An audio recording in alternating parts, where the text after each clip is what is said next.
Assalamualaikum warahmatullahi wabarakatuh. Salam sehat, salam sejahtera, salam hangat selalu. Mudah-mudahan kita semua dalam kondisi sehat walafiat, termasuk semua teman-teman yang menonton semuanya, mudah-mudahan diberikan sehat oleh Allah. Yang lagi sakit, yang lagi ada halangan atau apa, mudah-mudahan semuanya dilancarkan oleh Allah Subhanahu wa Ta'ala. Pada jumpa kesempatan malam ini, saya akan mengupas tentang syaratnya mencari ilmu, karena kemarin ada yang tanya, ya sebagian dari siswa, ada yang dari wali murid tanya. Jadi ini tip ya, atau syarat, tapi bila dilakukan, diterapkan, insya Allah ampuh luar biasa. Karena tip ini adalah kupasan dari kitab Ta'lim Muta'allim. Mungkin ini perlu kita terapkan. Jadi semua yang mendengarkan, satu adalah itu jumlahnya ada 6 ya. Jadi jumlahnya ada 6 yang perlu kita sampaikan malam hari ini, kita bahas tuntas sampai selesai. Yang pertama adalah yaitu syaratnya orang mencari ilmu itu ada 6 itu. Jadi kalau 6 itu terpenuhi, bisa dilakukan, bisa istiqomahkan setiap saat, setiap kita belajar, insya Allah akan ampuh, akan sukses, dan akan menjadi kader yang bagus, dan akan menjadi anak yang soleh dan solehah. Insya Allah mudah-mudahan seperti itu. Yang pertama adalah belajar. Jadi syaratnya orang mencari ilmu harus belajar. Belajar ya, belajarnya ya ada 2. Belajar itu ada 2. Satu, ya memang harus belajar di madrasah ya, di sekolah, di madrasah bersama guru. Jadi guru langsung mentransferkan ilmunya di sekolah, di madrasah itu. Ditransfer, baik itu pelajaran umum, pelajaran agama, ditransfer, itu belajar.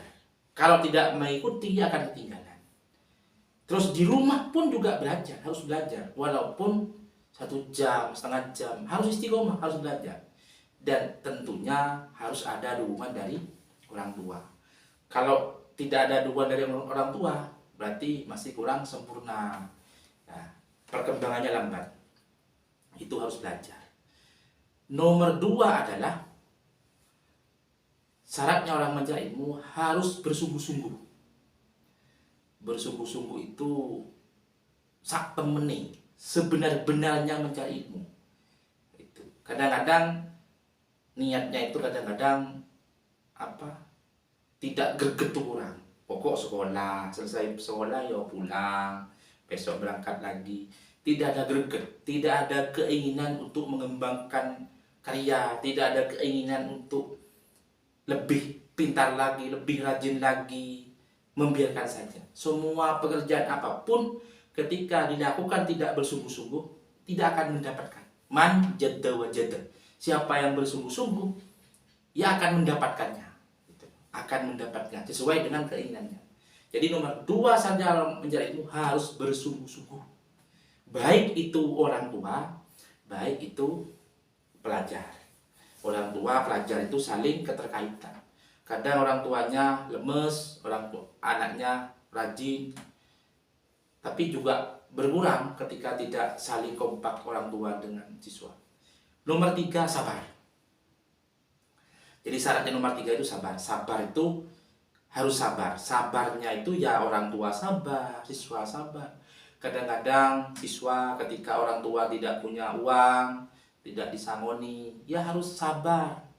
Alhamdulillah sekarang tidak disangoni sama orang tua, ya mudah-mudahan besok orang tua rezeki, sabar.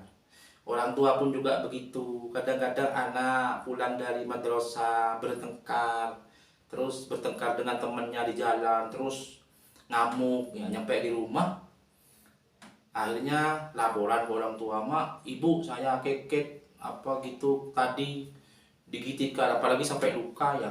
Terus orang tuanya marah-marah, oh, biarlah saya yang ke madrasah, sudah saya yang akan melawan itu. Jangan, itu bentuk dari orang tua tidak sabar. Sabar saja, namanya anak-anak perlu diayomi, perlu diopeni, perlu bekerja sama dalam semua pihak biar semua anak itu sukses sesuai dengan apa yang kita inginkan. Yang keempat, syarat dalam mencari ilmu itu adalah modal. Modal itu ya benda, ya modal, harus punya modal. Contoh beli buku, ya, beli perlengkapan madrasah, semua sudah itu harus lengkapi. Jadi kalau sekolah terus kita tidak punya biaya, memang kita kurang lengkap. Ya, sedangkan walaupun sedikit kecil apapun harus kita kalong modal. Kalau kita kalau modal berarti tidak masuk syaratnya orang mencari ilmu. Mohon ikhlaskan semua kebutuhan anak-anak kita. Seragam perbaiki, sepatu, tas semuanya diperbaiki. Walaupun sesuai dengan kemampuannya, tapi paling tidak difasilitasi kayak buku dan lain-lain. Kemarin ada yang bilang ada anak MTS itu mau beli buku, sudah tidak penting beli buku katanya. Itu sangat penting ya, buku itu harus difasilitasi. Itu termasuk bagian dari modal dalam sekolah. Kalau kita tidak punya buku, mau baca apa? Referensi kita apa? Buku itu adalah sumber pengetahuan. Kalau kita tidak punya buku, tidak bisa. Sedangkan MTS itu pelajarannya sudah banyak, materinya pun sudah lebih banyak daripada yang MI. Jadi perlu beli buku dan beli pelajaran buku-buku yang lain sangat perlu. Makanya syaratnya orang menjadi nomor 4 itu modal. Harus modal, dibiayai, ya, dibiayai. Apalagi di Madrasah Zafa ini sudah tidak ada SPP, tidak ada banyak iuran lah gitu. Ini kan paling bisa membantulah keringanan orang tua. Jadi kalau ada rezeki kita tabung, kita sisihkan untuk modal fasilitas anak. Ini mohon kerjasamanya kepada orang tua dan mohon kesadarannya, karena modal itu sangat penting bagi selanjutnya. Dan ingat, katanya Gus Baha itu, setiap rezeki dari orang tua yang diberikan kepada anak itu merupakan sedekah, merupakan sedekah. Dan namanya sedekah itu, satu, pasti ada balasan dari Allah. Nomor 2, kita dapat pahalanya besar. Jadi setiap rezeki kita yang diberikan ke anak itu merupakan sedekah, merupakan pahala lah yang sangat berlipat ganda. Ini niati semuanya ibadah, semuanya akan menjadi poin dan kelak semuanya dibalas oleh Allah Subhanahu wa taala. Jadi ikhlas apa yang bisa kita berikan kepada anak. Apalagi anaknya mencari ilmu, ya, anaknya cari ilmunya Allah, itu pasti itu masuk catatan-catatan yang baik dan berpahala tentunya orang tuanya. Yang nomor 5, hormati guru, hormati kiainya. Semua, jadi Pak Guru, Ibu Guru, Bapak Kiai kalau mondok, ya ibunya, semua komponen madrasah, semua komponen pondok pesantren. Siswa, santri, hormati kiai, hormati guru. Karena dengan menghormati guru, menghargai guru, itu ilmunya akan jadi manfaat, ilmunya akan jadi barokah. Kadang banyak kejadian ya, banyak peristiwa, anaknya mondok, anaknya sekolah, kadang-kadang anaknya bagus, rajin, pateng. Terus orang tuanya kadang-kadang nggak begitu suka ke gurunya. Itu kan tidak baik. Artinya karena setiap guru itu ya pasti, setiap guru, siapapun guru itu pasti mendoakan anak, mendoakan santri, mendoakan siswa, supaya siswa dan santri itu menjadi siswa yang anak yang soleh dan solehah. Tapi ketika doakan hati anak, hati orang tua itu tidak sama, tidak sesuai, tidak sejalan, bertolak belakang, ini khawatir doa-doa itu tidak nyampe, dan itu akan juga kelak mudah-mudahan khawatir. Jadi khawatir saja doa-doa yang kita harapkan tidak sampai. Makanya harus ada kerjasama yang baik. Kalau diberi langkah yang nyata lah anak, diajari, diberi contoh. Jadi anak siswa pengen sukses, yang syarat nomor 5, hargai guru, hormati guru gitu. Dimanapun dan kapanpun, termasuk memuliakan orang tua. Orang tua. Jadi yang pertama itu ya kita bersujud kepada Allah Subhanahu wa taala dan Rasulnya. Setelah itu orang tua, terus guru, kiai kita, pak guru kita, dan ulil amri. Itu yang memang harus kita terus pelajari dan istiqomahkan. Jadi taat ke guru pada kiai. Karena kemarin juga ada peristiwa, ada anak terus memasukkan anak gitu, menitipkan anak, setelah beberapa tahun kemudian tahu-tahu hilang ya, tidak ada kabar, tidak ada apa, tahu anak-anak hilang. Ini kan tidak baik lah bagi kesehatan, tidak bagus. Jadi perlu ini pemahaman dan pengertian kepada siswa, kepada orang tua, ini perlu. Karena harapan tidak ada lagi kalau menghormati kiai, menurut guru itu dimanapun dan dengan siapapun.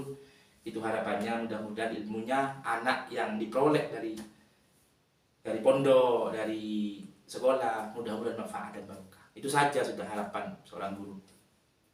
Nomor 6 itu adalah lama zamannya. Jadi kalau kata kita taklim itu apa? Watulu zamani, lama zamannya. Artinya sampai lulus. Kalau MI, Madrasah Ibtidaiyah harus ditempuh 6 tahun ya. Kalau MTS harus ditempuh 3 tahun. Kalau SMA, SMK harus ditempuh 3 tahun. Berarti 6 ya, 9, 12. Jadi harus begitu. MI 2 tahun berhenti, ya nggak dapat ijazah. Itu artinya namanya cari ilmu itu harus bertahun-tahun.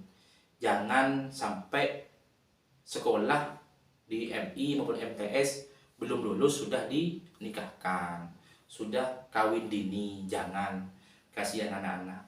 Perlu diketahui kalau perempuan itu standarnya atau baguslah ketika dinikahkan, ketika berumah tangga itu ketika berumur 19 tahun, umur 20 tahun itu kalau perempuan. Jadi lulus SMA, lulus MA, lulus SMK kalau perempuan ketika mau nikah sudah cukup umur.